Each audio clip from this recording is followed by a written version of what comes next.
In the world we live and love, every single natural gifts our world has to offer has become something that the people take advantage of.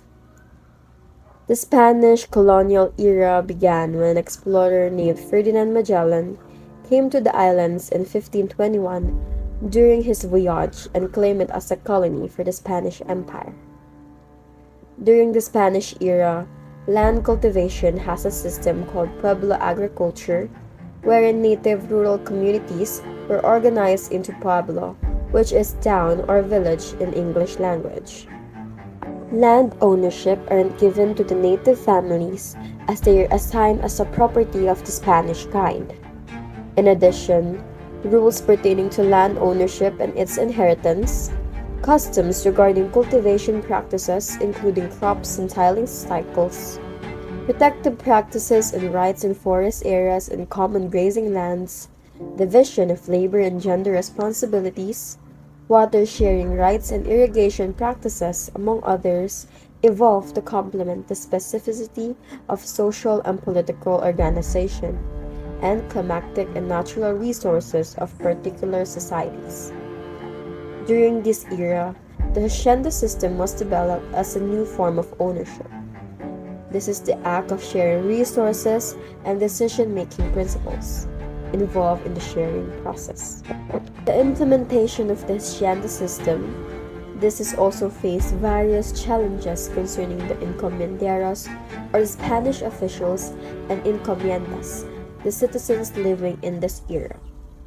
One of it is how the Spanish officials collected more tributes that led to the land being rentals for the natives living in the area.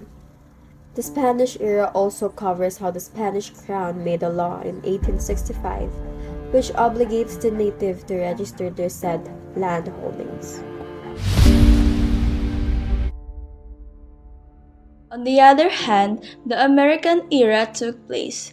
Despite the harsh experiences of the native families from being driven out of their lands that they have been cultivating for years, the Americans aimed to put an end on these miserable conditions.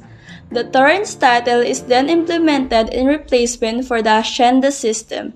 The Torrens title gives the native families the ability to register their lands and transfer to different land according to their choice. The Land Registration Act of 1902 or Act Number 469 placed all the private and public lands under the Torrens system. The Cadastral Act or Act Number 2259 then speeds up the further issuance of the Torrens title. During the American era, the Homestead Program also had its time to be developed. It allows enterprising tenants to own a land of at least 16 hectares to cultivate, although this program is not implemented in the entire country. It is well introduced in some parts of Mindanao and northern Luzon. In conclusion, while the implementation of the Torrens system during the American era aimed to address the challenges faced by native families, several other agrarian laws were introduced. The first Public Land Act, Act Number 926, the Second Public Land Act of 1919, Act Number 2874, Act Number 141, the Friar Land Act, Act Number 1120, the Rideshare Tenancy Act of 1933, Act Number 4054, and the Sugar Cane Tenancy Contracts Act of 1933, Act Number 4113 were among them. However, these land policies, instead of improving the farmer's situation, exacerbated land ownership issues by allowing the concentration of land in the hands of a few individuals.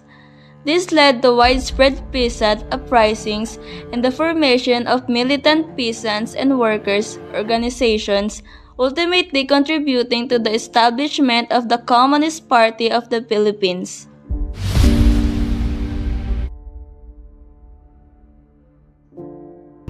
After the turbulent periods of Spanish and American colonization, the Philippines entered the post-war era with a focus on rebuilding and reforming land policies. The devastation of World War II prompted the need for changes in the agricultural landscape. In the post-war period, The government recognized the importance of addressing land issues and introduced agrarian reforms to improve the condition of farmers. One significant initiative was the enactment of the Agricultural Land Reform Code in 1963.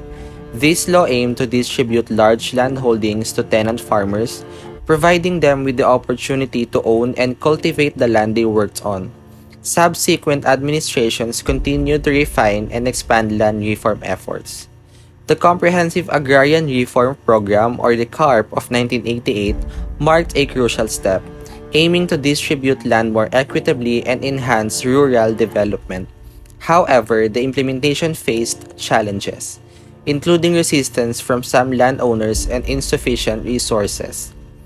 In 2009, the Comprehensive Agrarian Reform Program Extension with Reforms or the CARPER was enacted, extending the deadline for land distribution and introducing improvements to address shortcomings in the previous program. As of the present in 2023, efforts towards agrarian reform continue.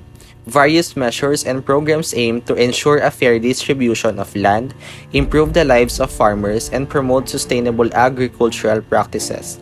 Challenges may persist, but ongoing initiatives seek to build a more inclusive and equitable agricultural sector for the future.